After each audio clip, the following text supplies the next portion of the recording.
Tugiye kubagezaho rero ikiganiro Patrick Muyaya yagiranye n'ikinyamakuru Africa Radio, ikinyamakuru cy'Ipari mu Bufaransa, aho bagarukaga ku bibazo by'umutekano wo mu burasirazuba bwa Repubulika Iharanira Demokarasi ya Kongo, ikibazo n'u Rwanda, FDLR ndetse na Joseph Kabila. Nk'uko tugiye kubagezaho ikiganiro cyose mu buryo murambuye, reka mugikurikire.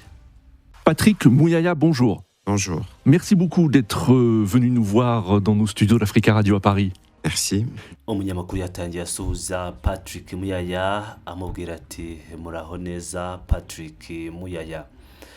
Murakoze cyane kuba mwemeye kuza muri studio zacu za Africa Radio i Paris. Patrick Muyaya ati murakoze cyane namwe ku butumire. Umunyamakuru ati uri minisitiri w'itangazamakuru n'umuvugizi wa guverinoma ya Repubulika ya Demokarasi ya Kongo. Tugiye kuganira ku ngingo nyinshi z'ubu zifitanye isano n'ibibera muri Kongo, duhereye ku kibazo cya mbere. Mu minsi ishize intumwa za Repubulika ya Demokarasi ya Kongo n'iz'u Rwanda zari ziri Washington mu nama ya gatatu y'igikorwa cyiswe Mécanisme conjoint de coordination de la sécurité, gahunda igamije gushyira mu bikorwa amasezerano y'amahoro yasinywe muri Kamena. Muri make abo bantu bumvikanye kuki kandi n'iki nyine abaturage bakwitega kuri iyo nama y'iminsi ibiri. Patrick Muyaya ati ni ibiganiro bikurikirana bikaba bikurikira ibindi byabaye hafi ku itariki ya 17 na tariki 18 Kamena. Nyuma yaho habaye izindi nama z'akanama k'igenzura ry'ayo masezerano. Ibiganiro by'i Washington byari bigamije kureba ahishyirwa mu bikorwa ryageze cyane cyane ku rwego rw'imirwano. Mu nama yabaye muri Nzeri i Washington twemeranyije gukora ordre opérationnel, ari bwo buryo bw'imirwano cyangwa uburyo bwo gushyira mu bikorwa iby'amasezerano yateganyaga. Ibyo byari bigamije ibintu bibiri: kurekura cyangwa gukura ingabo z'u Rwanda ku butaka bwa Kongo, kongera imbaraga mu bikorwa byo kurwanya imitwe yitwaje intwaro irimo FDLR.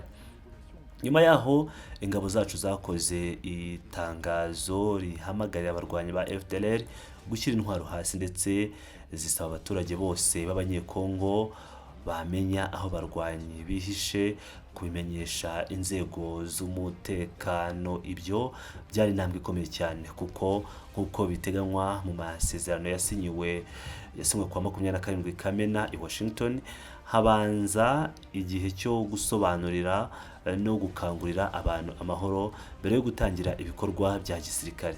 Umunyamakuru ati muravuga ko ari intambwe ikomeye, ariko vuba aha i Buruseli Perezida Felix Tshisekedi yongeye kuvuga ku by'amahoro, avuga ko yiteguye kuganira na Paul Kagame. Ese ibyo bivuze ko habonetse indi ntambwe nshya mu mubano wa Kinshasa na Kigali? Patrick Muyaya ati perezida wacu yakomeje kuba umuntu uhamye mu bitekerezo bye. Nibuka ko muri 2019 ariwe washyize imbaraga mu kunga u Rwanda na Kongo kubw'amahoro. Yemeye kwinjiza igihugu cyacu mu muryango wa Afurika y'Iburasirazuba EAC, nubwo hari benshi batabishyigikiye. Ariko ikibazo cyabaye nuko u Rwanda rukomeje imyumvire ya kera, iyo yo kudahagarika ibikorwa bibi. Icyo Perezida Tshisekedi yakoze ubu ni igikorwa cy'ubutwari. Yahisemo kongera gusaba u Rwanda guhitamo amahoro aho gukomeza intambara. Yasabye ko u Rwanda rwakuraho ingabo zarwo ku butaka bwa Kongo kandi rukareka gufasha abacengezi ba M23. Umunyamakuru ati ese hari gahunda y'uko haraba inama cyangwa indi summit hagati ya Perezida Tshisekedi na Kagame mu bihe bya vuba? Patrick Muyaya ati yego, hari ibiganiro byatangiye kuva ku wa 18 Werurwe hagati yabo bombi. Ibyo biganiro nibyo byafunguye inzira z'ibibiri gukorwa. Ubu hari gutegurwa indi nama igomba kuba hafi, izaba ikurikiwe n'abafatanyabikorwa mpuzamahanga. Bishoboka ko izabera imbere y'umuyobozi w'Abanyamerika. Ariko icy'ingenzi ni uko Perezida Tshisekedi yifuje gukangura uwo mugenzi we, kuko byose biterwa n'ubushake bwa Perezida Paul Kagame. Iyo ashaka amahoro bihita bigaragara. Ingabo ze n'abafasha bahagarika intambara ako kanya. Dukeneye ku byo twabonye duhereye ku byo twabonye u Rwanda rukunze kudahagarara ku byo rwemeye, rukunze gusezeranya amahoro ariko mu by'ukuri rukajya rushaka impamvu zo kubyihisha inyuma. Ubu ariko turizera ko ibintu bishobora guhinduka tukageraho tuganira ku iterambere n'ubukungu bw'akarere nyuma yo kugarura amahoro. Umunyamakuru ati none se ntabwo mwumva mumeze nk'abababaye cyangwa mwumiwe nuko u Rwanda rutigeze rusubiza ubutumire bwa Perezida Tshisekedi? Patrick Muyaya ati ntabwo twatunguwe cyangwa ntabwo dufite agahinda, icyo dushaka ni amahoro kandi amahoro ni ngombwa, ntaho azabura, nta nyungu n'imwe iri mu gukomeza izi ntambara. Perezida Kagame agomba kumva inshingano z'igihugu cye no guhagarika izi ntambara n'ibikorwa byo gutera inkunga imitwe yitwaje intwaro mu burasirazuba bwa Kongo. Usibye ibyo nta yindi nzira izasigara cyangwa izaba ihari usibye amahoro. Umunyamakuru ati mu gihe gishize i Doha muri Qatar, guverinoma ya Kongo n'umutwe wa M23 bumvikanye kuri mekanizme yo gukurikirana ishyirwa mu bikorwa ry'ihagarikwa ry'imirwano, ariko benshi mu banyekongo bibaza bati guverinoma ishobora gute kuganira n'umutwe yita uw'iterabwoba kandi ushyigikiwe n'u Rwanda? Patrick Muyaya ati nuko dushaka amahoro kandi amahoro ahendutse. Iyo ushaka amahoro hari ubwo wemera no kuganira n'abo utavuga rumwe nabo. Ni muri urwo rwego tuganira n'u Rwanda i Washington kandi tuganira n'umutwe wa M23 i Doha. Ibyo byose bigamije kugira ngo habeho intambwe y'amahoro, twerekane ko guverinoma ya Kongo ikoze ibyo bikenewe kugira ngo igihugu cyacu gituze. Umutwe wa M23 ushobora kuba ukiri umutwe w'iterabwoba cyangwa ufite ibyo wakoze bitandukanye n'amategeko, ariko ubu turavuga amahoro. Nuko tugomba kubibona, duharanira kurangiza intambara, tukabona uko tuganira ku bindi byose. Umunyamakuru atereka dusubire ku byo mu burasirazuba bwa Kongo. Iyo urebye ibiri kubera i Goma muri iki gihe, benshi bavuga ko ari nk'ubuyobozi bushingiye ku byaha. Abaturage batagira ingano bicwa buri munsi, abandi bagakurwa mu byabo. Iyo twibuka ubwicanyi bwo muri Mutarama, abantu barenga mu magana bishwe, murabivuga iki? Patrick Muyaya ati nibyo koko, ibyo nibyo bituma tuvuga tuti hari ubuyobozi bwubakiye ku maraso y'inzirakarengane. I Goma buri munsi abantu baricwa, abandi bagashimutwa. Iyo ugarutse inyuma ukareba ukuntu byatangiye muri Mutarama, wabona urutonde rw'ibyaha byinshi byakozwe byibasiye abaturage batagira icyo bapfa n'intambara. Ayo makosa yose ni ibyaha byibasiye inyokomuntu kandi turavuga ko bigomba gushyirwa muri dosiye y'inkiko kugira ngo biburanishwe. Umunyamakuru ati ariko haravuga ko kuba guverinoma yanyu iri kuganira n'umutwe wa M23 ari nko kuwemerera ububasha cyangwa kubaha agaciro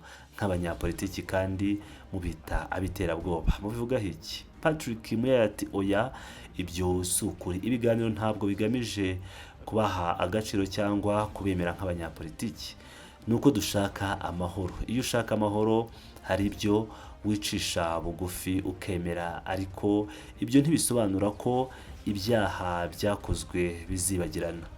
Hari ibyaha bidashobora gusaza, bidashobora gusonerwa. Ibyo nibyo dushyira imbere. Niyo mpamvu mu biganiro biri kubera i Washington cyangwa i Doha hari ikintu cy'ingenzi tudashobora kwibagirwa: ubutabera.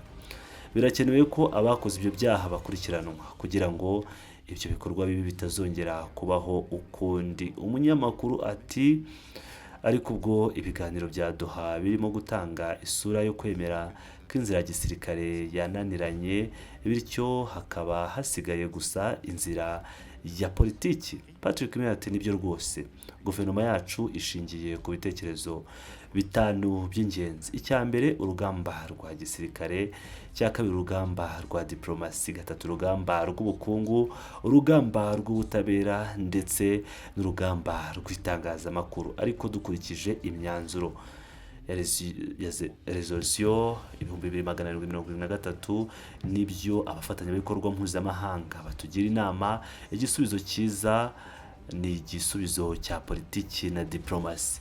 Niyo mpamvu ubu ibikorwa bya gisirikare byashyizwe mu buryo bwo gutegereza kugira ngo duhe umwanya ibiganiro bya politiki, twemera ko amahoro arambye azagerwaho binyuze mu nzira ya diplomasi. Umunyamakuru arongeramo ati tugaruke ku ngingo yo mu gihugu imbere. Biravugwa ko mu cyumweru gishize perezida wahoze ari ku butegetsi Joseph Kabila Kabange yahuye na bamwe mu banyapolitiki bo mu batavuga rumwe n'ubutegetsi. Ari kumwe mu bari muri iyo nama yatawe muri yombi ubwo yageraga ku kibuga cy'indege cya Kinshasa. Ibyo ntibigaragaza ko guverinoma ishaka gukura abanzi bayo muri politiki hakoreshejwe inkiko n'ingufu. Patrick Meya ati oya, ntabwo bimeze gutyo. Icyo kibazo si icyanjye cy'ububasha, ntabwo ari njye wagisubiza, ariko ndibwira ko ari ibintu byari bisanzwe. Isuzuma risanzwe ryakozwe n'inzego z'umutekano. Nitwibagirwe ko Joseph Kabila ubwe yahamijwe ibyaha n'inkiko. Iyo rero umuntu ahuye nawe cyangwa agirana imishyikirano nawe, hari ubwo inzego zishinzwe iperereza zishaka kumenya neza impamvu n'ibyabaye. Ni muri urwo rwego rero uko gufatwa by'akanya gato byakorewe Kiku yagombaga gusobanura ibyo bintu. Umunyamakuru ati ariko iyo nama i Nairobi isa nkaho itangiye kugerageza kubaka uruhurirane rwabo mu batavuga rumwe na leta, bishobora guhinduka urwego rushya rwo kurwanya perezida Tshisekedi. Mubifata mute? Patrick Meya ati nta mpamvu yo kubyita ikibazo cya politiki. Joseph Kabila ni umuntu w'ejo hashize, ni umugabo w'amateka nk'uko twavuga, kandi biragaragara ko yarenze ku mategeko amuha uburenganzira bwo kuba umukuru w'igihugu wahozeho. Ashingiye ku itegeko ryasohotse muri Nyakanga 2018 yishe iby'amategeko amutegeka gukora cyangwa kudakora. Yagiye Goma asanga abantu bazwiho gufatanya n'abasirikare bica abaturage. Iyo abafite umutima wo gushakira igihugu amahoro ntiyari kwifatanya n'abantu nk'abo. Abari muri iyo nama ni bamwe mu baciriwe imanza, abandi ni abari ku rutonde rw'abashakishwa, kandi bose bafatanya urwango bafitiye perezida Tshisekedi. Ariko koko ibyo ntibibe ejo hazaza. Nta bushobozi bafite bwo guhagarika umushinga w'amahoro cyangwa w'ubutaka bukize bwa Kongo. Uretse n'ibyo ntibakwiriye kuba bavuga tujye turengera Kongo cyangwa dutabare Kongo, kandi ari bo bayisenye igihe bari ku butegetsi. Reka twibutse ko no mu gihe cya Kabila hari umupasiteri wigeze gushaka gukora nk'ibyo ariko akaza gufungwa. Ibyo ni urugero rwerekana ko ibyo bikorwa byabo ari nk'ibikorwa by'abantu babuze icyerekezo, bashaka kugarura umwijima mu gihugu. Umunyamakuru yakomeje abaza Patrick Meya ati ariko se nk'uko byavuzwe n'abayobozi bo mu ishyaka rya PPRD harimo n'uwo twakiriye hano ku murongo wa Africa Radio, avuga ko Joseph Kabila afite uburenganzira bwo gusubira i Goma igihe ashakiye. Ese mu by'ukuri aramutse agarutse ku bushake akagaruka ku butaka bwa Kongo ntiyafatwa? Patrick Meya ati ibyo bintu biri mu maboko y'ubutabera nk'uko nabyivugiye. Kabila yahamijwe ibyaha n'inkiko. Niba rero yagaruka ku butaka bwa Repubulika ya Demokarasi ya Kongo, inkiko zishobora gufata umwanzuro ukwiye kuko aricyo gisubizo cyemewe n'amategeko. Nuko nguko ikiganiro cyarangiye, aho umunyamakuru yashimiye Patrick Meya ati murakoze cyane bwana Patrick Meya kuba mwemeye kuganira natwe kuri Africa Radio i Paris. Patrick Meyer ati ninjye ubashimiye murakoze.